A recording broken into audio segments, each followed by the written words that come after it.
This is a clash between two types of cosmic horror: Marvel's conceptual voids versus DC's multiversal architects. To understand how this fight plays out, we have to move past who punches harder and look at ontological hierarchy, the study of which character exists on a higher plane of reality. The combatant profiles, top row, the primordial end, Marvel. The top row isn't just a team of villains, they are the undo buttons of the Marvel Universe. Character, role, power scale. Oblivion. The absolute represents the non-existence before and after the multiverse. He is the canvas. Everything else is just ink. Mikaboshi. The eraser, a literal aspect of Oblivion that exists to return all of creation to the chaos of the void. Marquis of Death, the meta-threat, a mutant who became so powerful he treats the Marvel multiverse as a comic book he can edit at will. Shuma-Gorath, the invader, an outer god from the Cancerverse/Rift. He is a predator of entire dimensions. Knull, the Void Knight, the god of the abyss who waged war on the light, the Celestials, and created the symbiotes. Bottom row, the multiversal architects, DC. The bottom row represents the dark side of the DC structure, forces that corrupt, restart, or end life. Character, role, power scale. Barbatos, the dragon, the beast tasked with consuming failed universes and the world forge of the Dark Multiverse. Nekron, the Reaper, the avatar of the Black, representing the silence that existed before the light of life. Imperiex, the Reset, a hollow embodiment of the Big Bang, designed to destroy a universe to create a perfect one. Trigon, the Conqueror, a demonic entity that has consumed thousands of universes and rules over the underrealms. Parallax, the Parasite, the sentient entity of fear. At his peak, 0 hour, he attempted to rewrite the timeline of DC. 2. The conflict dynamics. 1. The Battle of the Void, Oblivion/Mikaboshi versus Nekron/Barbatos. This is the most critical front. The DC side, Nekron and Barbatos, represent the dark and death. However, in DC lore, death is often a function of the multiverse. The Black Lanterns need bodies to reanimate. The Marvel side, Oblivion is outerversal. He is not death. He is the lack of the concept of life. The result, Oblivion, is the great-grandmother of all these concepts. He has stated that even the most powerful entities, like the Chaos King, are just fingernails of his true self. He effectively outvoids the DC team. 2. Reality warping versus physical might, Marquis versus Imperiex/Trigon. Imperiex is a galaxy buster. He uses raw entropy. The Marquis of Death functions on a higher narrative level. During his debut, he traveled through universes, snapping his fingers to turn suns into flowers and killing versions of the Fantastic Four in seconds. He can summon copies of his enemies to fight themselves. The result, unless Trigon can drag the Marquis into a mental hellscape immediately, the Marquis simply rewrites the laws of physics so that Imperix's energy no longer functions. 3. The sticking points, where DC could win. If there is a path to victory for the bottom row, it lies in Parallax, 0 hour, and Barbatos. 0 hour Parallax had the power to erase and restart time itself. If he can strike before Oblivion notices the fight, he could theoretically erase the top row's history. Barbatos exists in the Dark Multiverse, a place where hopes and fears become reality.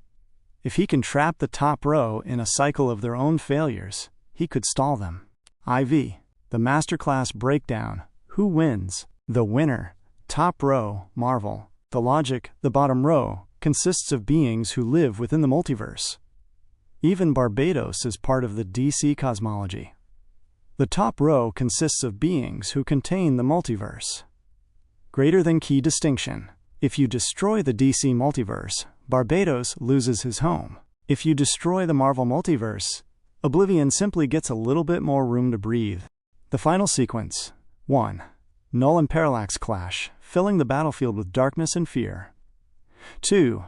Trigon and Shuma-Gorath engage in a grotesque, extra-dimensional wrestling match that shatters the surrounding reality. 3. The Marquis of Death waves a hand, and Imperiex is turned into a pile of scrap metal. 4. Nekron tries to claim the souls of the top row, only to realize that Oblivion has no soul. He is a literal hole in reality. 5. Oblivion and Mikaboshi simply stop dreaming, and the bottom row ceases to have ever existed. To truly understand how this war resolves, we have to look at the mirror matchups, the pairings where the powers and themes of each character overlap. Here is the Masterclass 1v1 breakdown. 1. The Lords of the Abyss, Knull versus Parallax. This is a battle of internal versus external darkness. The dynamic Parallax is the sentient embodiment of fear. The yellow light, Knull, is the god of the abyss who despises the light of creation. The conflict Parallax would attempt to infect Knull's mind with fear. However, Knull existed in the void before the emotional spectrum was even a concept. Knull's Necrosword is a godslayer, specifically designed to kill immortal beings. Winner, Knull. Parallax is powerful, but he is a parasite that needs a host and a functioning multiverse to thrive. Knull is the host of the darkness itself. 2.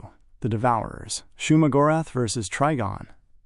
This is the Demon King showdown, the dynamic. Both are extra-dimensional conquerors who have consumed thousands of universes. The conflict. Trigon is a physical and magical powerhouse, but he is still bound by certain hellish hierarchies and can be banished. Shuma-Gorath is a Lovecraftian ancient one. In his own dimension, he is omnipotent. In neutral space, he is a living nightmare that can drive even gods insane just by being perceived. Winner, Shuma-Gorath. Trigon is a king, but Shuma-Gorath is a fundamental error in reality. Shuma has a winning trait. If you kill him, you become him. 3. The Reality Editors, the Marquis of Death versus Barbatos. The Battle of the Nightmare Architects.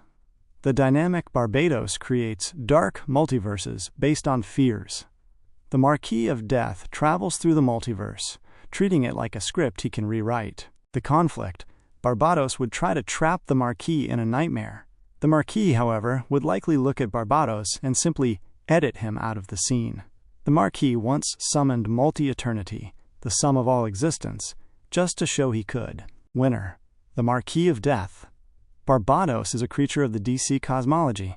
The Marquis is a meta-character who exists above the rules of any single universe. 4. The Erasers, Mikaboshi, Chaos King, versus Nekron. The Battle of Nothingness versus Death. The dynamic, Nekron, is the Lord of the Unliving.